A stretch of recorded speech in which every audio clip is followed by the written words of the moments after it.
Olá. É, Antes de Galileu, a Terra era considerada o centro do sistema solar, né? Era imaginada como tal, né? O centro, inclusive, do universo, né?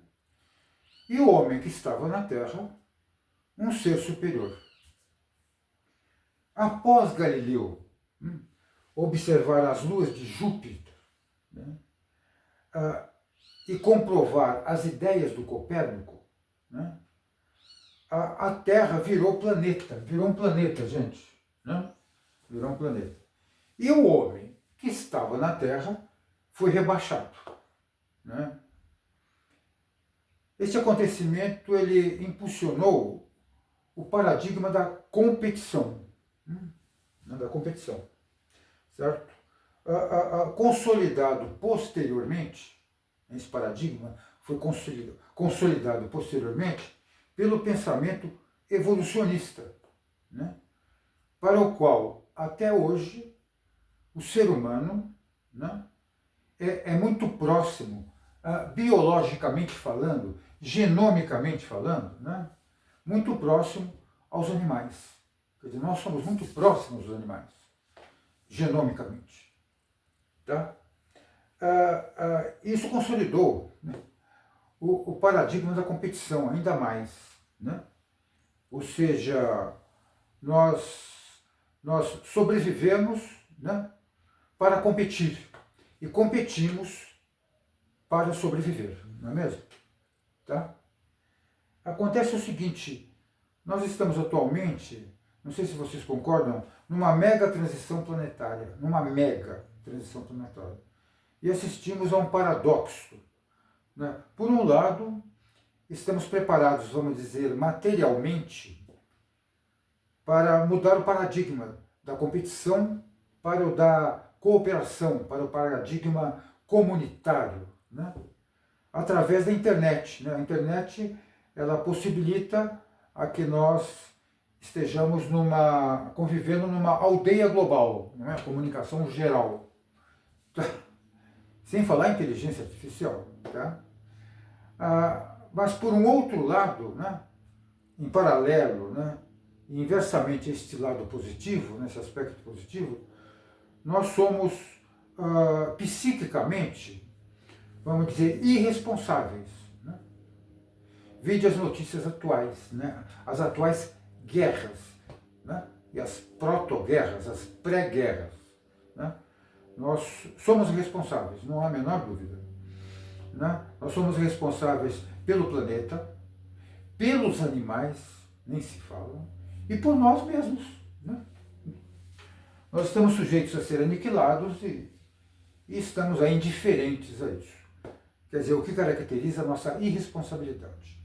Ora, para a sobrevivência dos nossos netos, netas, filhos, filhas, né, nós precisamos passar, né, dessa irresponsabilidade para a responsabilidade. Nos tornarmos responsáveis pelo planeta, pelos animais, né, finalmente, e por nós mesmos, responsáveis. Né? Agora, para isso, não sei se você concorda, nós precisamos voltar a ser o centro. Né? Nós saímos do centro, né? Nós fomos, né, certo, expulsos do centro, né, com o acontecimento lá que envolveu Galileu, né, Copérnico, Kepler, etc. Então, que colocou o planeta numa posição de planetinha, né? Nós estamos no planeta e o Sol é o centro, né? Então nós precisamos voltar ao centro, ao centro. Vocês compreendem? Psiquicamente nós precisamos, mentalmente, emocionalmente, nos posicionarmos novamente no centro, no centro. Agora, como que nós vamos nos posicionar ao centro, quer dizer, voltar à posição central? Será que é possível nós pegarmos o nosso planeta, né, e colocarmos na posição do Sol? É lógico que não. Seria uma catástrofe. Então, astronomicamente, não há condição de nós voltarmos ao centro. Tá? Só há uma maneira. Né? Não sei se vocês concordam. tá? É a biologia. Chegamos à biologia. É a biologia, certo? Detectar nas profundezas genômicas uma macro diferença animal-homem. Uma diferença estrutural, gente, estrutural, qualitativa, ampla. Não uma diferença pontual, como, por exemplo, um eventual, né, gene da fala, né, que nos faria diferentes dos animais. Mas não, é uma diferença estrutural, gigantesca. Certo? Se essa diferença existir, nós voltaremos ao centro, de um novo jeito, através da ciência mais importante hoje, né? Tá, que é a biologia, que é a ciência que desvenda, através do genoma, né, a memória do ser humano e da sua evolução ao longo do tempo. Isso deve estar no genoma. Tá? Senão o genoma não serviria para nada, vocês concordam? Evidente que nós estamos num progresso danado no genoma. Então nós podemos curar doenças antigamente inimaginavelmente incuráveis. Então nós podemos curá-las. Tá? É um progresso, né, maciço. Tá? Agora, isso de pouco vale, porque nós estamos antevendo, certo, um desastre nuclear à frente. Né? Pode demorar 10, 20, mas é inevitável se nós não voltarmos ao centro. Tá? Então quer dizer que todo esse avanço na genômica não valeu para nada se a gente não voltar ao centro.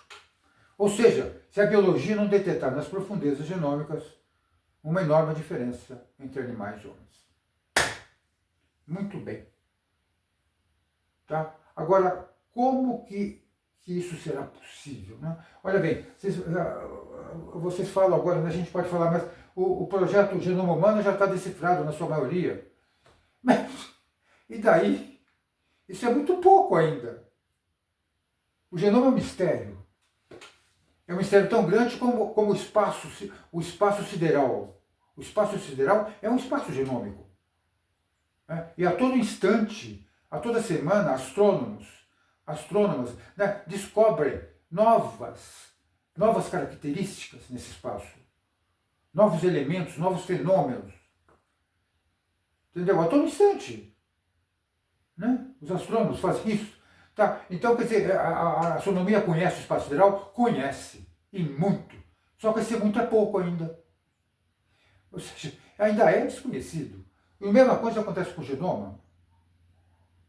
Né? Independente se a gente denomine essa matéria a genômica, desconhecida, de matéria escura, etc. O nome não interessa. O que interessa é que nós estamos no início do conhecimento do genoma.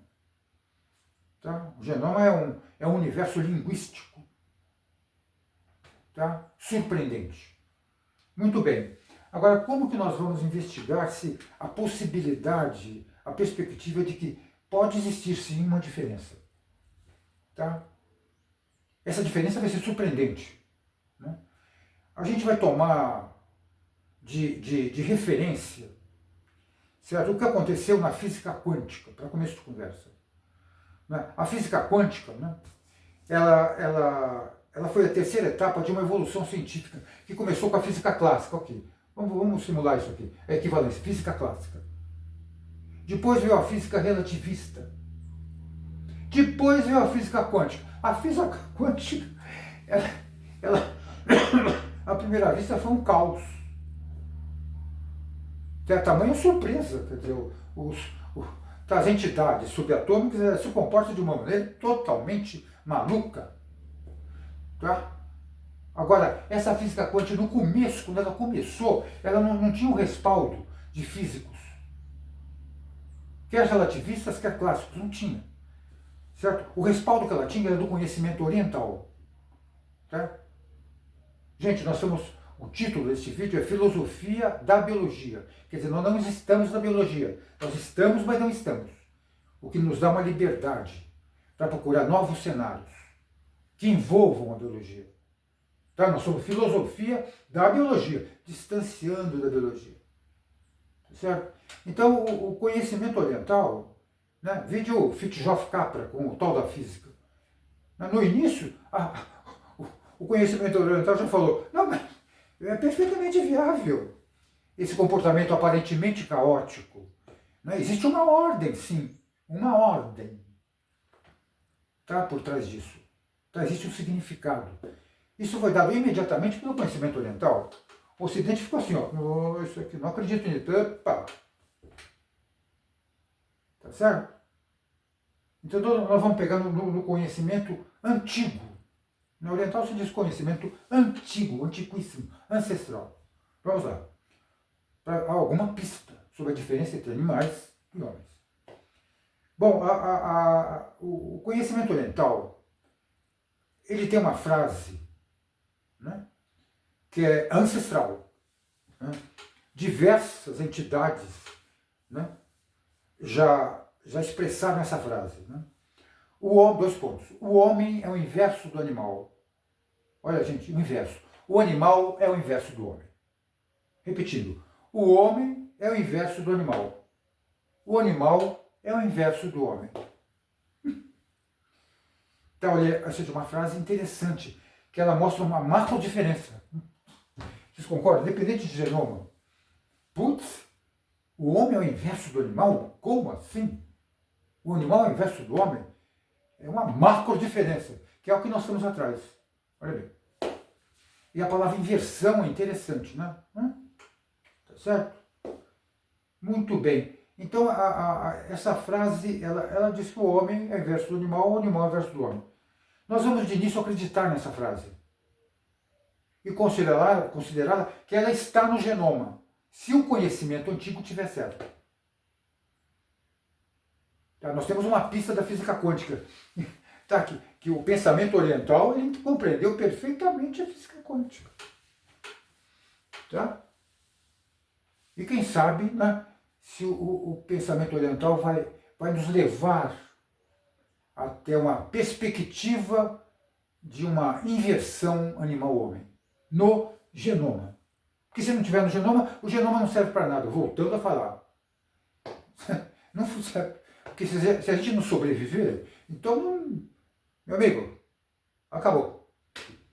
Concorda? Vamos lá. A gente vai devagar, gente, viu? Eu estou com 77 anos, na 78ª volta em torno do Sol, então meus neurônios, sinapses, estão meio, entendeu? Às vezes desincronizam um pouco, tá?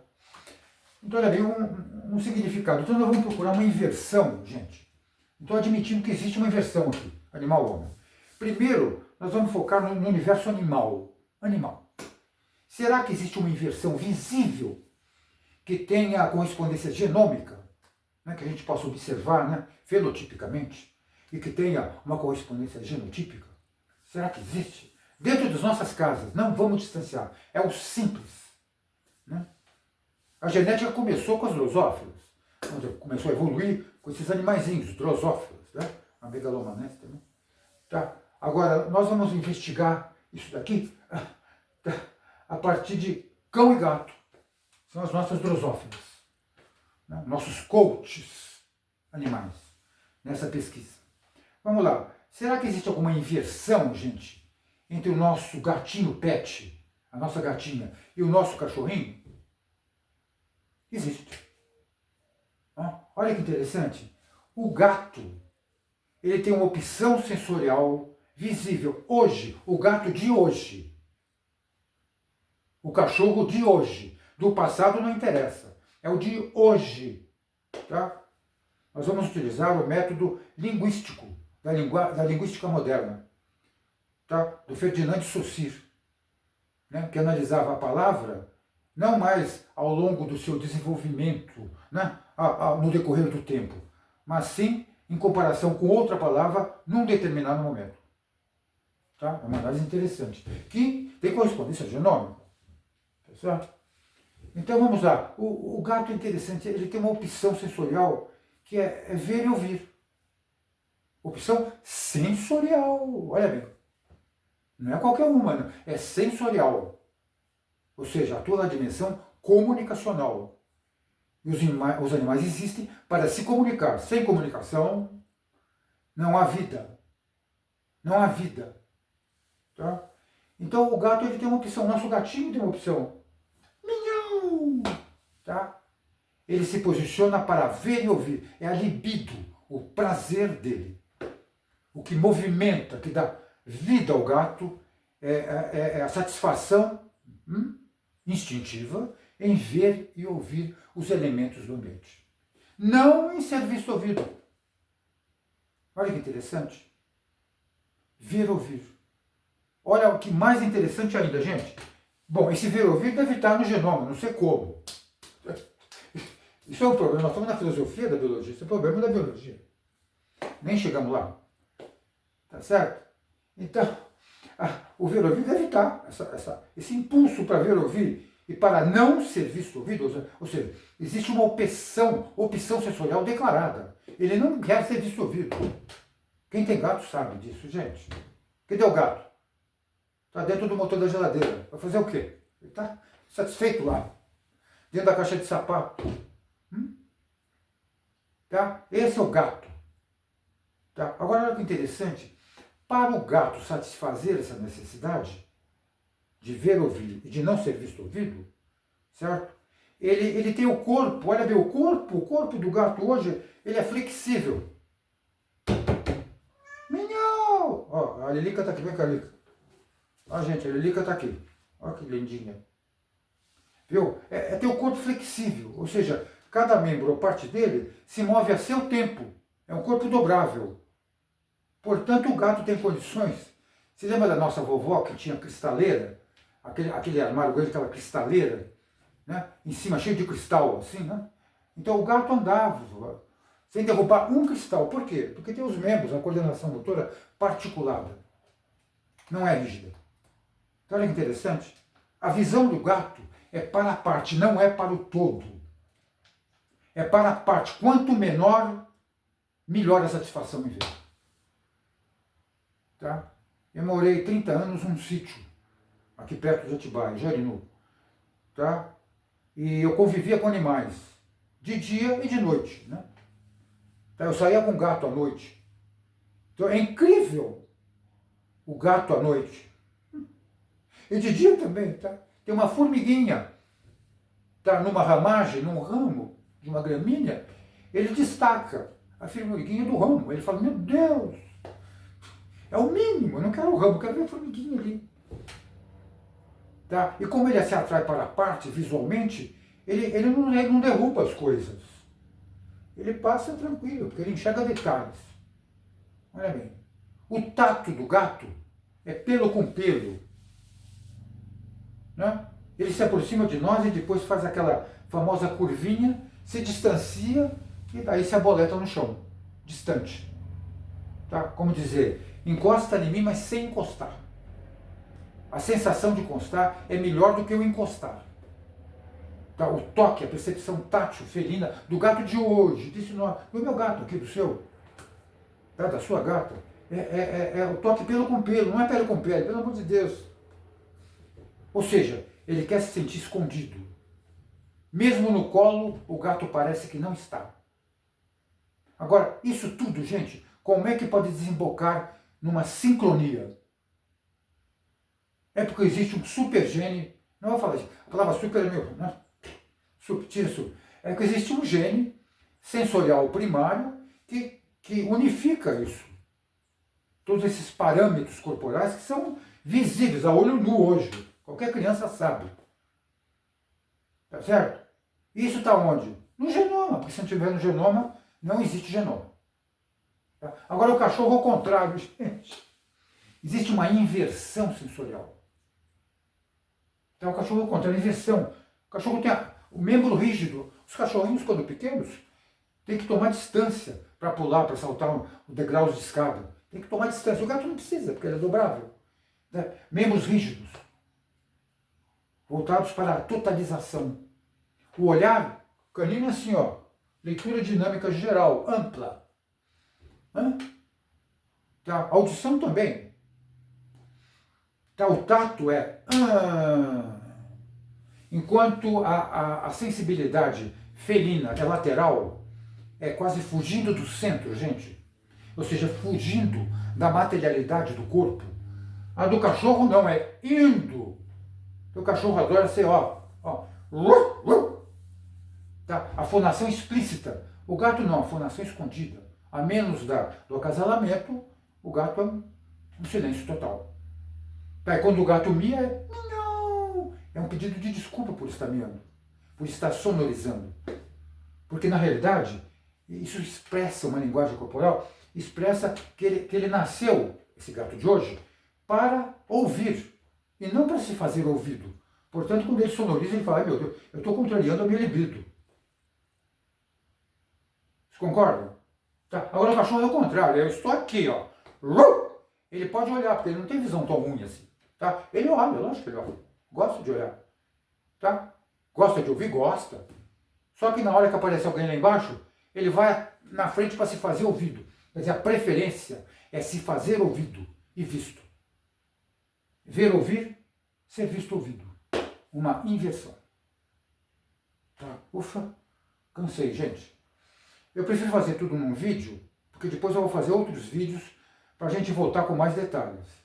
Certo? Vocês me desculpem também, viu, qualquer improviso a mais. Eu estou de improviso, eu estou com rascunho, mas o rascunho está meio confuso. Tá certo? Então vamos lá. Então nós estamos vendo que existe uma inversão nesse campo aqui. Eu morei no sítio, então tinha cavalos e bois também, vaca. Tá? Eu tinha porcas, tinha esquilo, capivara, né? Num sítio. Tinha muita água, guarda. Tá? Olha bem, a gente pode inclusive aumentar esse esquema aqui. Do ver-ouvir tem o cavalo. O cavalo é o animal que nasceu para ver-ouvir. O cavalo de hoje, não para ser visto ouvido. A linguagem corporal dele. Tá? Ele é o aprendiz. Porque ele gosta de receber, ele vê e ouve. Tá? Tem uma capacidade enorme de visão e audição. Apesar de ser, certo? O aparelho audiovisual não tem a acuidade do gato. Mas ele se posiciona para ver e ouvir. Tá certo? Entendeu? Então, o boi é um amigo disso aqui, ó. Tá? Sensorialidade central. Língua. O boi no passo vai com a língua assim, gente, o cavalo escondido. Como o gato. O tato do cavalo, o cavalo você vai se encostar, mesmo que seja o seu cavalo, a sua égua, ela vai dar uma tremidinha de pele antes de ser tocada. Interessante isso, é maravilhoso isso. Tá? Eu acho que os biólogos precisam ter um período, né? Quem mexe com o genoma principalmente, acho que é um período, né? Independente da área que estão atuando, um período assim num sítio, numa fazenda, num zoológico, para ter contato mesmo, real, sensorial, né? Principalmente nessa época de atrofia sensorial que nós estamos, né? Devido à querida telinha. Tá? Então aqui nós temos o equino e o bovino. Tá? Suínos, porcos, também são. São do lado do gato. Não existe animal mais atento na roça do que a porca. A porquinha. Né? Sentando na porcaria, ao lado dos seus 11 filhinhos. É uma coisa gigantesca de cuidado. Tá certo? Do outro lado nós temos um esquilo, ó, que vem se aparecer, né? Se mostrando. Tá certo? Então existe uma organização, uma ordem embaixo dessa desordem, deste acaso. Deste acaso existe uma ordem. Tá certo? Então, gente, essa é uma primeira etapa, é verificar a inversão nos animais próximos, ó, próximos. Tá certo? Vamos chamar de animais privilegiados. Certo? Tá certo? Uma outra coisa que é importante, essa figurinha. Vocês têm aqui, ó, a primeira camada, vocês sabem, né? Das entidades genômicas, vamos chamar assim, nossas velhas conhecidas, desde o ginásio da escola, né, do colegial ali, tá? Das aulas de biologia. Então, essas entidades que tratam, que determinam, são determinantes do preenchimento das formas. Né? E durante muito tempo foi isso aqui, né? A gente pode considerar até desde o Watson Crick, né, de 53, 50, né? Que não faz muito tempo. Tá? Então, são essas entidades genômicas, elas são determinantes do preenchimento das formas. Mas não das formas.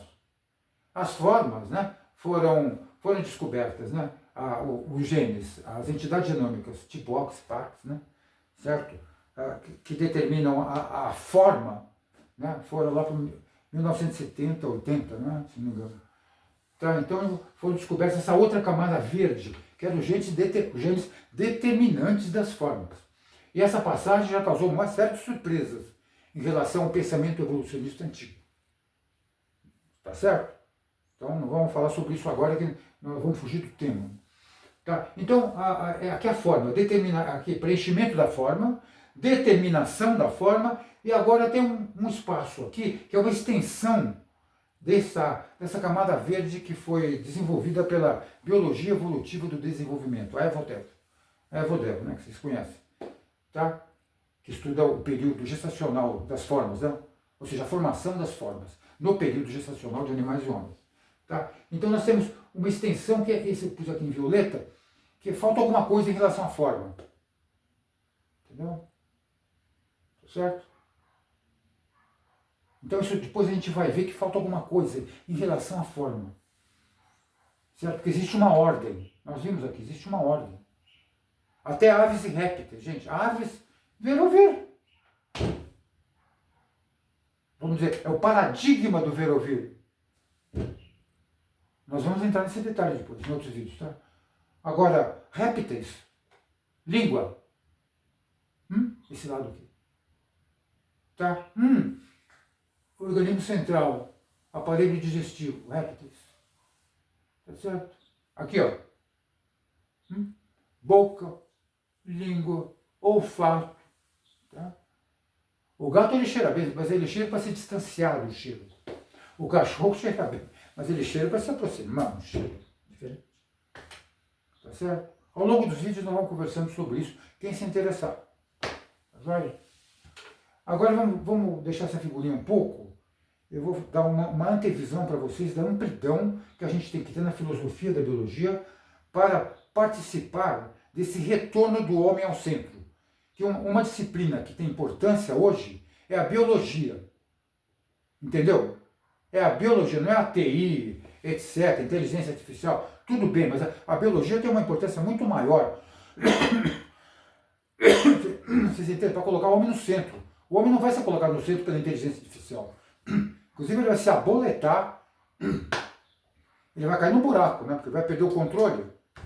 E não faz parte do ser superior humano perder o controle sobre si. É uma falta de consciência. A IA não tem consciência. Entendeu? Então vamos esquecer a IA. Então nós estamos na área da biologia, se aproximando da biologia. Então olha que interessante. Existe outra inversão, né? Por exemplo, os animais, o conhecimento ancestral, ele do mesmo jeito, voltando à física quântica, que ele interpreta os fenômenos quânticos como ninguém, como nenhum outro pensamento. Então vamos nos apoiar outra vez no pensamento oriental, mas mais antigo ainda, olha bem. Nós vamos atrás, nós vamos recorrer a literaturas potentes do conhecimento ancestral. Por exemplo, Helena Petrovna Blavatsky, fundadora da Teosofia, e Rudolf Steiner, da Teosofia. São dois potentes, duas personalidades, tá? Em conhecimento ancestral. Tá? Então eles falam que existe um fato que foi muito importante na formação do homem, que se chama zodíaco, tem a ver com o homem.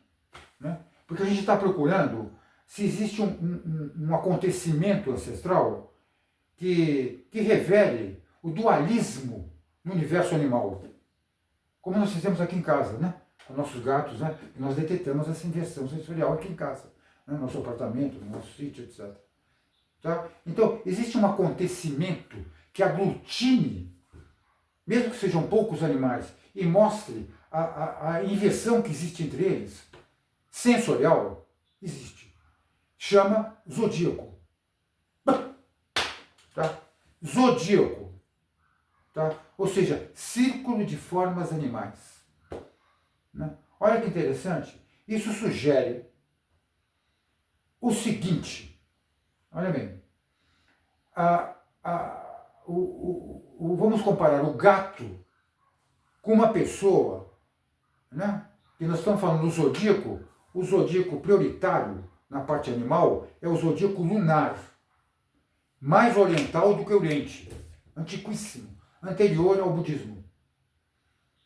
Tá certo? Ele precedeu, de acordo com, né, o conhecimento ancestral, precedeu o zodíaco nosso, solar, que a gente conhece, tá, ocidental. Tá? Então, o zodíaco animal mesmo, somático, lunar, num tempo lunar. Tá? Então, a pessoa que nasceu, olha que interessante, sem preconceito algum, porque nós estamos na área da filosofia, e o momento é uma mega tensão planetária. Tá, por favor, né? Tá certo? Olha, Lica, aqui, ó, tá concordando. Lica.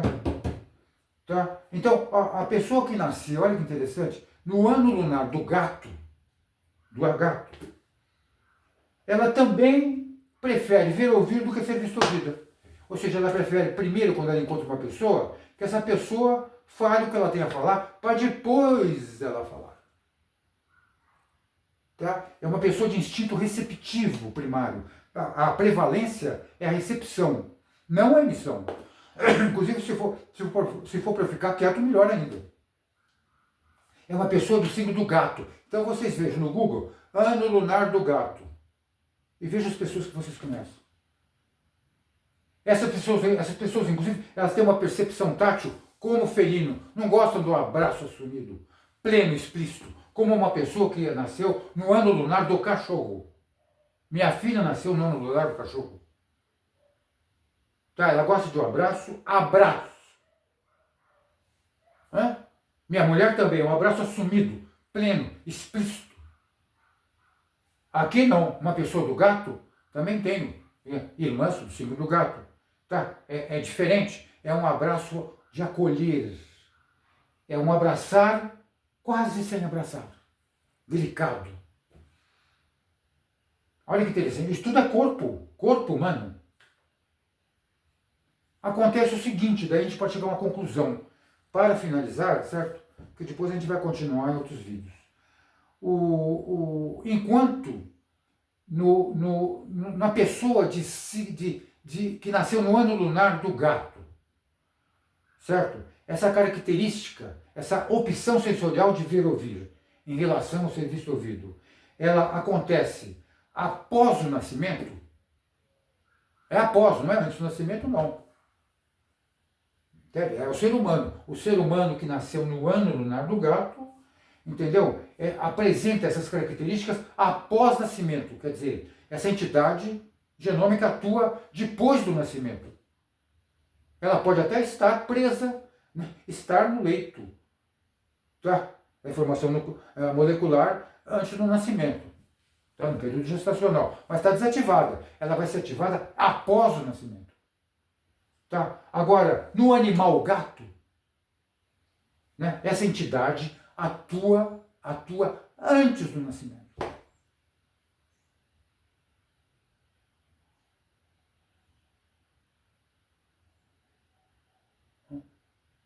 No ser humano, após nascimento. No animal, antes do nascimento. Ou seja, no período gestacional do animal, ele atua. No período gestacional do homem, não atua. Existem outras entidades genômicas que também se diferenciam, né, no período gestacional, mas nenhuma com esse nível de estrutura. O que nós falamos, ele sinaliza uma diferença estrutural gigantesca. Tá certo? Gigantesca. Entendeu? Isso observando só o período gestacional, quer dizer, as biólogas e biólogos que estiveram observando até hoje, incentivadas a observar, né? Porque na biologia hoje falta um incentivo a isso, né? É como um corporativismo evolucionista bobo, porque a evolução continua, o evolucionismo continua. Entendeu? Lógico, ele vai sendo adaptado, atualizado.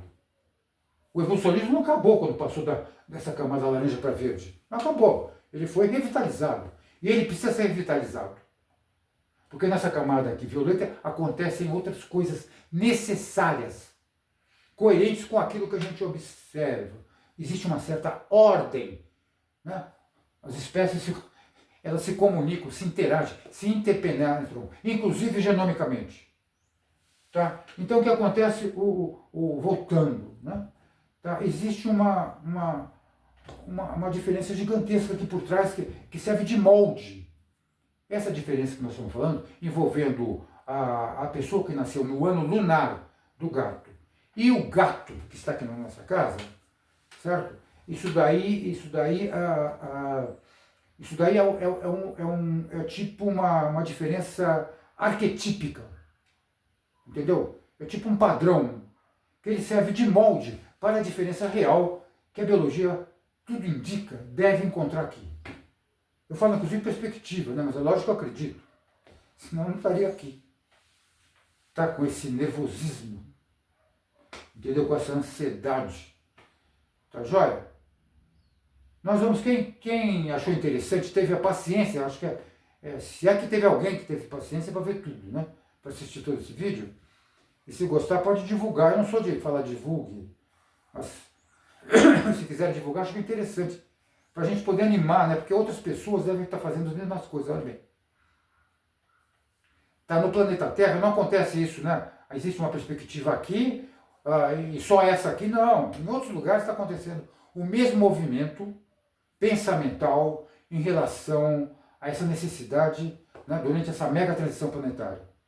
Né? Eu acho que tem muitos biólogos que estão sim acreditando que existe uma diferença lá embaixo, né?